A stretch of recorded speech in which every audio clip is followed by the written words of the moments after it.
Hello, this is Ian Woolf, producer, host and writer for Diffusion Science Radio. This show depends on your support.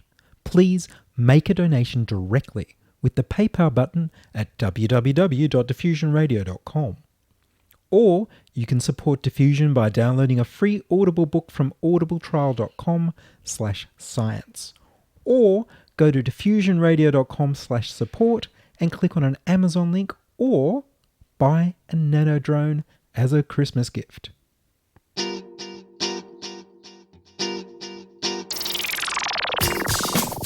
Diffusion, the international science radio show.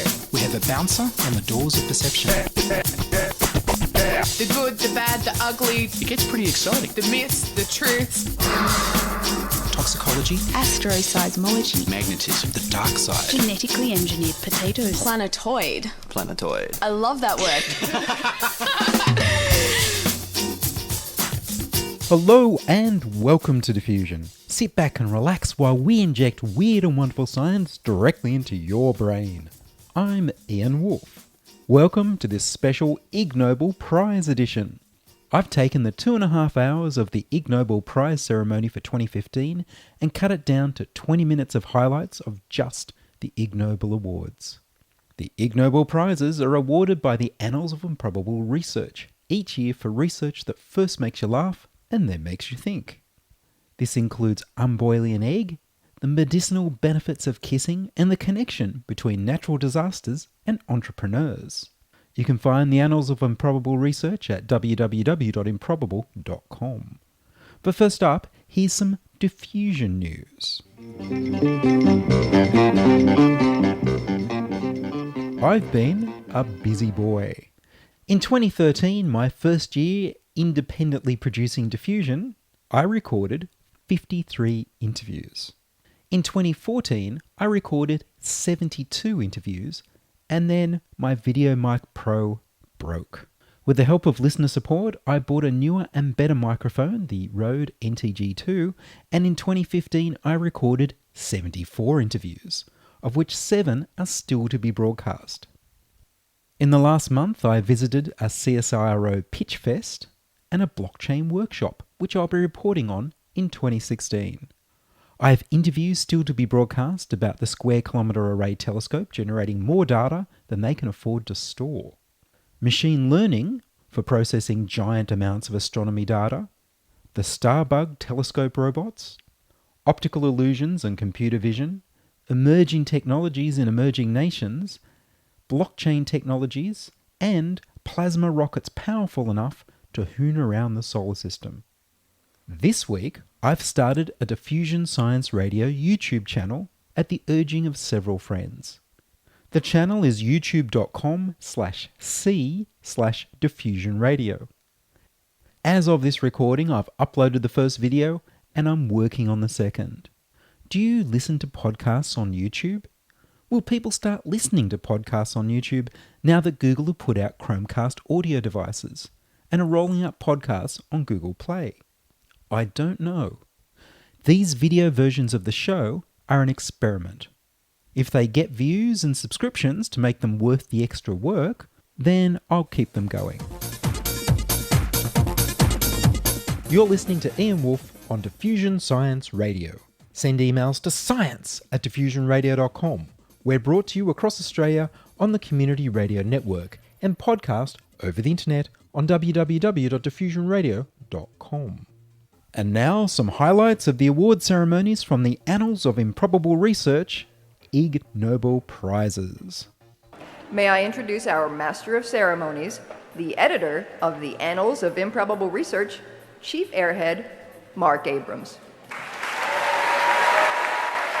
Good evening.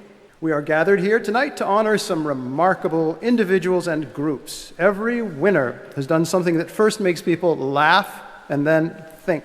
The Ig Nobel Prize ceremony is produced by the science humor magazine, The Annals of Improbable Research, and proudly co-sponsored by the Harvard-Radcliffe Society of Physics Students and the Harvard-Radcliffe Science Fiction Association, and by the book This is Improbable Too, ISBN 978-178-0743615. The editors of the Annals of Improbable Research have chosen a theme for this year's ceremony. That theme is life.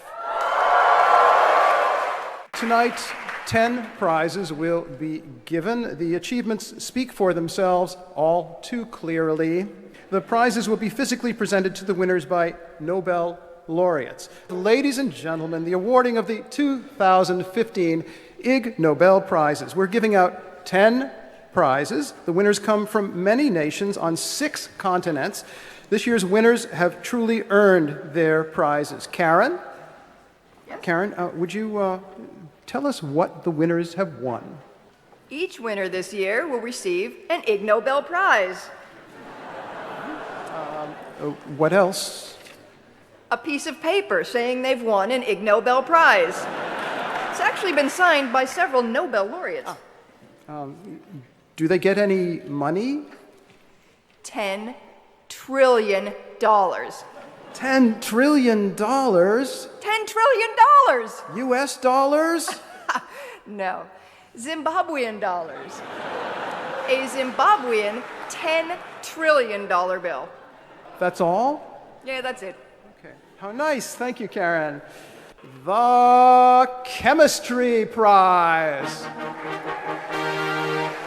The Ig Nobel Prize for Chemistry this year is awarded to Callum Ormond and Colin Raston of Australia, and Tom Yuen, Stefan Kudlacek, Samiran Kuncha, Joshua N. Smith, William A. Brown, Caitlin Pugliese, Tivoli Olson, Miriam Iftikhar, and Greg Weiss of the USA for inventing a chemical recipe to partially unboil an egg.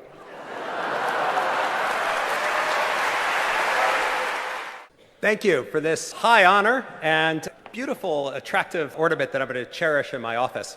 So we have a large number of people to thank, and I also want to tell you just a little bit about what we did. Unfortunately, on the way over here, I mixed up my eggs. I had a raw egg and I had a boiled egg, but I poked around in the labs of Harvard and I found a high-tech device that will allow us to distinguish the raw egg from the boiled egg, and so here we go.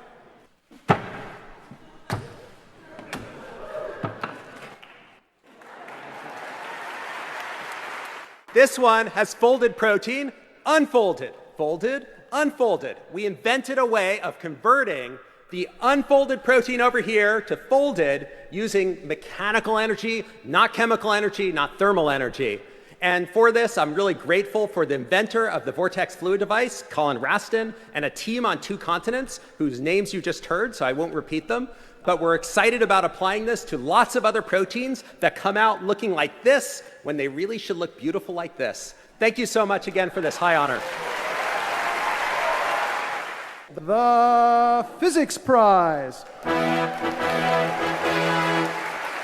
The Ig Nobel Prize for Physics is awarded to Patricia Young of the USA and Taiwan, David Hu of the USA and Taiwan, and Jonathan Pham and Jerome Chu of the USA for testing the biological principle that nearly all mammals empty their bladders in about 21 seconds, plus or minus 13 seconds.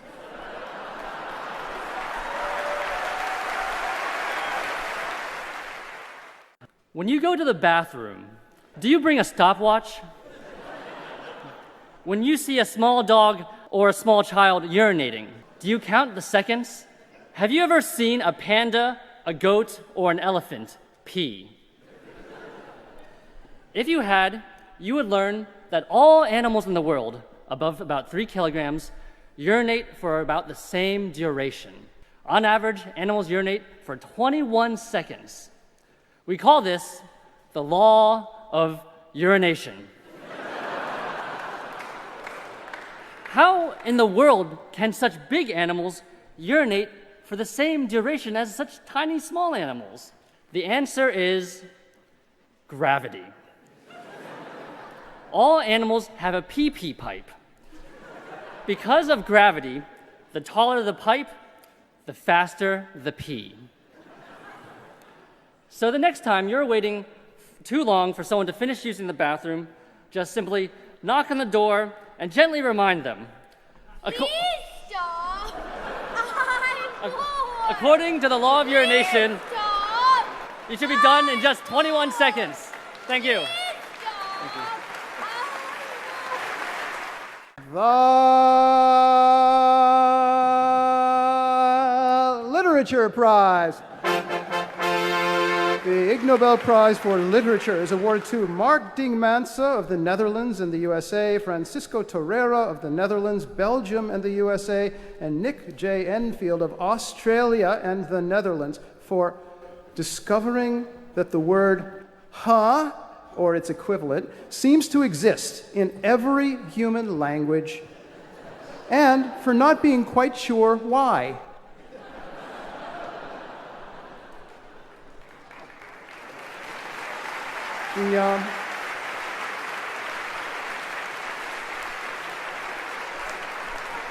The winners could not attend the ceremony, so they sent us this video acceptance speech.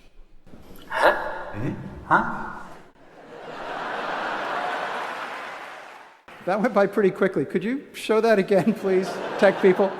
Okay, thank you. The Management Prize. The Ig Nobel Prize for Management is awarded to Gennaro Bernile of Italy, Singapore, and the USA, Vineet Bhagwat of the USA, and P. Raghavendra Rao of the UK, India, France, Luxembourg, Germany, and Japan for discovering that many business leaders developed in childhood a fondness for risk-taking when they experienced natural disasters such as earthquakes, volcanic eruptions, tsunamis, and wildfires that for them had no dire personal consequences. So, what's our paper about? I want you to kind of imagine yourself in the position of a child growing up in the Midwest. Tornado season goes around every year. Not a single one touches down in your town. No one's hurt, no one's injured. So you think, risk, not a big deal. So when you become a CEO, you take a lot of risk. On the other hand, a kid in the same state, born in the same year, working for the same company, but in a different year, but the tornado touches down in that boy's state or girl's state, turns out he takes much less risk when they become a CEO relative to the first CEO. So that's pretty much the paper. It's a long-term, nonlinear relationship between early life traumatic experiences and later CEO behavior. Sounds complicated. The bottom line is, what doesn't kill you will make you more risk-loving. And put it another way, though, the follow-up question for you guys, does actually getting trauma make these guys more risk-loving? Make these guys becoming CEOs? The answer is, we don't know. So parents, do not try this at home. Do not traumatize your children. Please stop. Me too.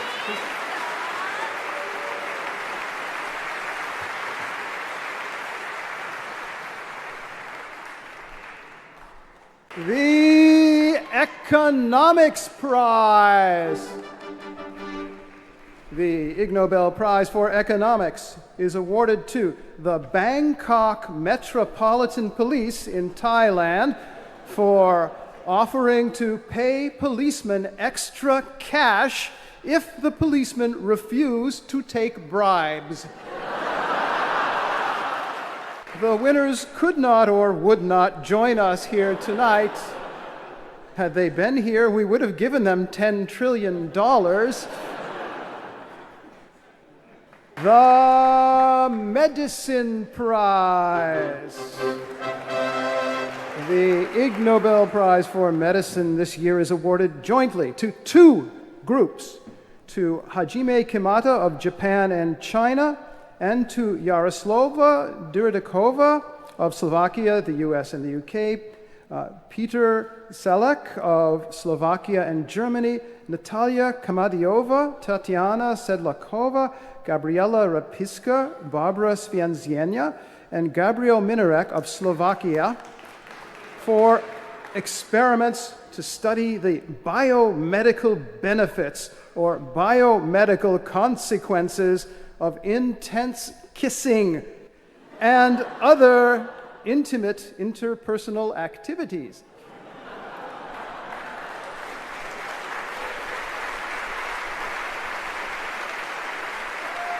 Please welcome the team from Slovakia. Thank you all. You could imagine this was a really, really hard work. In the past, we have shown that men have menstrual cycle, and children with a high IQ have a very low testosterone, and that even drinking cola makes your glucose lower. But okay, the jury has chosen our kissing experiment. It's probably more exciting. We actually found out that after kissing in female saliva, the male DNA can be found even up to after 1 hour. And I must say that our first author, Natalia, she's getting married on Saturday. So you can imagine she actively participated in this experiment. So they ended up marrying each other. So perfect. I'm happy that we connect people together and we are expert in kissing now. So if you have any troubles, just ask us. Okay? Thank you. And live long and prosper. The Mathematics Prize. The Ig Nobel Prize for Mathematics is awarded to Elisabeth Obersacher of Austria, Germany, and the UK, and Karl Grammer of Austria and Germany for trying to use mathematical techniques to determine whether and how Moulay Ismail the Bloodthirsty, the Sharifian emperor of Morocco, managed during the years from 1697 through 1727 to father 888 children. When I talk about fertility, I talk to freshmen, I talk to fertility specialists. I like to ask what they think, how many copulations are necessary to lead to new life. And of course, this is a trick question because many factors play together. So we decided to approach the problem from a different angle and actually ask ourselves, what is the effort a man has to put into siring 600 sons, because that's actually the number we have a confirmation for. And it's actually a lot of work, it turns out. So Moulay had to have had sex for once or twice a day, which you might actually regard as a low number. But if you think that this would be every day, every single day, a whole entire life, this is quite a lot. Please stop. Thank you. The Biology Prize, which may have had a musical fanfare. The Ig Nobel Biology Prize is awarded to Bruno Grossi, Omar Larac, Mauricio Canals, and Rodrigo A. Vasquez of Chile, and Jose Iriarte Diaz of Chile and the US for observing that when you attach a weighted stick to the rear end of a chicken, the chicken then walks in a manner similar to that in which dinosaurs are thought to have walked.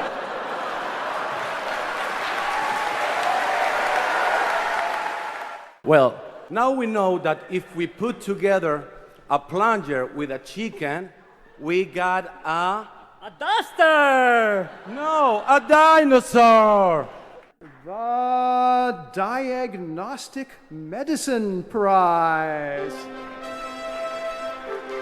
The Ig Nobel Prize for Diagnostic Medicine is awarded to Diala Karim of Canada and the UK, Anthony Harnden of New Zealand, the UK and the US, Nigel D'Souza of Bahrain, Belgium, Dubai, India, South Africa, the US and the UK, Andrew Huang of China and the UK, Abdel Kader Alouni of Syria and the UK, and Helen Ashdown, Richard J. Stevens, and Simon Kreckler of the UK for determining that acute appendicitis can be accurately diagnosed by the amount of pain evident when the patient is driven over speed bumps. This is our proudest day. But first of all, we'd like to say we'd never have achieved this perk without the other authors' work. And so that no one else is missed, we've brought along a thank you list. Our mums and dads, let's not forget. I hope you're watching on the net. And all our cats. Meow. And Auntie Jane. Dear God, I've got this awful pain. I feel like I'm about to die. Farewell, cruel world. I bid you goodbye. Hey, dogs, you fools, don't hang about. Come and help us out. Please, just what the hell is wrong with him? Please tell us, is the outlook grim? Is it a heart attack? Is it a brain disease? Appendicitis, could it be? It could be that. Now let me see. But how? Without a CT or an ultrasound or an X-ray, man? Just read our paper. Then you'll know that speed bumps are the way to show. Just drive him quickly up a hump. You know the pain will make him jump. Appendix cases that we sent were sensitive at 97%.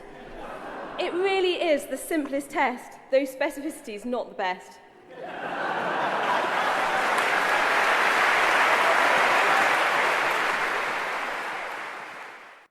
And the final prize of this year's collection, the Physiology and Entomology Prize.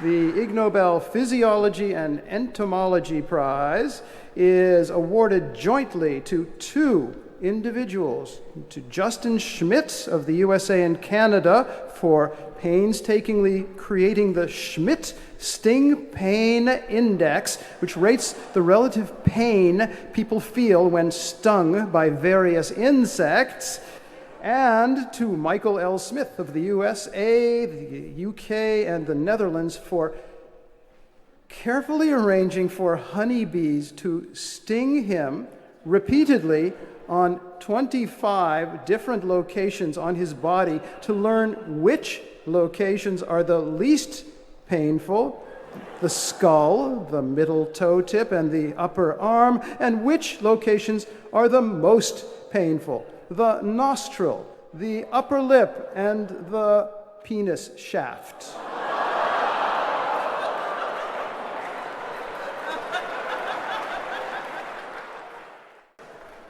Here is Justin Schmidt. I've spent much of my career studying stinging insects, looking for the evolution of sociality. Okay, but is it really fun? Are these creatures really nice? I think they are. So just to convince you that how wonderful stinging insects are, I wrote a little verse for you.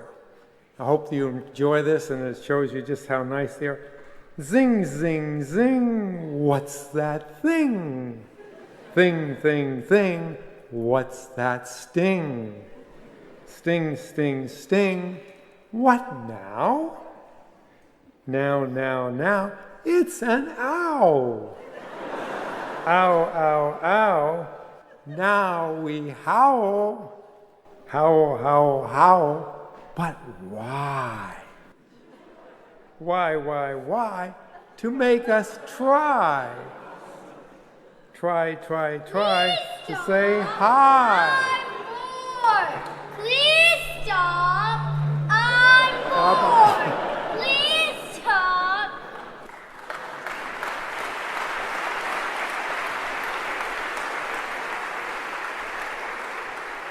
That was Justin Schmidt, and here is Michael L. Smith.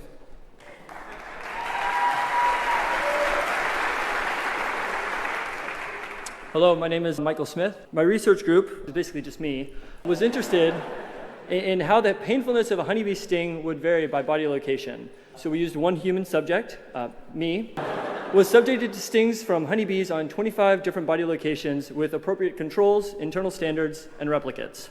Now, you've already mentioned the three most and least painful places. I should incidentally thank two Cornell police officers for having not passed by at the right moment, because then they would have seen me in a little bit of an awkward situation. But all the different places that are... Oh, hello.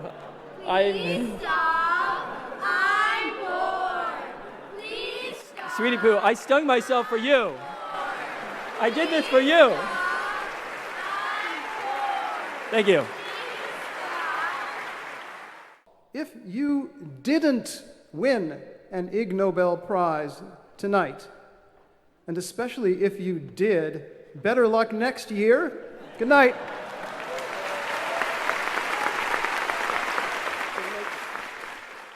You can see, hear and read more at the Annals of Improbable Research, www.improbable.com.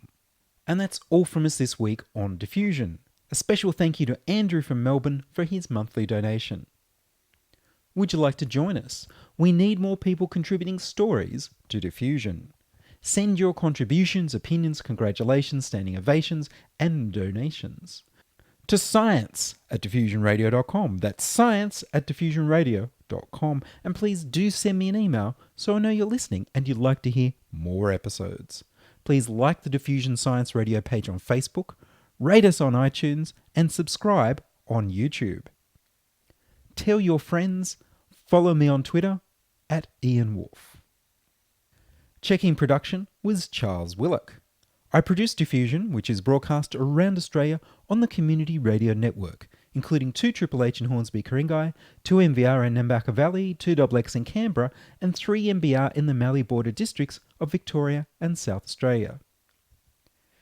Diffusion is syndicated globally on the National Science Foundation's Science 360 internet radio station and also on astronomy.fm. Subscribe to our podcast on the Diffusion website, www.diffusionradio.com. That's www.diffusionradio.com, and check the website for links, videos and photos about this week's show. If you enjoyed the show, then you can explore the more than 700 previous episodes archived on diffusionradio.com, where the shows are labelled by keywords so you can focus in on the stories you want to hear. Subscribe to the Diffusion YouTube channel at youtube.com/C, that's C for channel, /Diffusion Radio. And also my personal channel, youtube.com/C/Ian Woolf. I'm Ian Woolf. Have safe and happy holidays. Join us inside your audio device of choice for more science wondering next week on Diffusion Science Radio. Science is fun. It helps you to learn, to know, and to appreciate. When you study science, you may go on field trips. You discover the marvelous interrelationships between all living things. You learn to read the history of the Earth as it is written in rocks and fossils. You find out what makes things tick, everything from a molecule to a living organism. In the study of science is found the most useful and satisfying knowledge of man. Knowledge of his physical world, its past, its present, and its future. And in your moments of relaxation, now and in the years to come, you will find the study of science leading you into fascinating pursuits. Photography, collecting. Why study science? Study science because you will find in the study of science a richer, more rewarding life.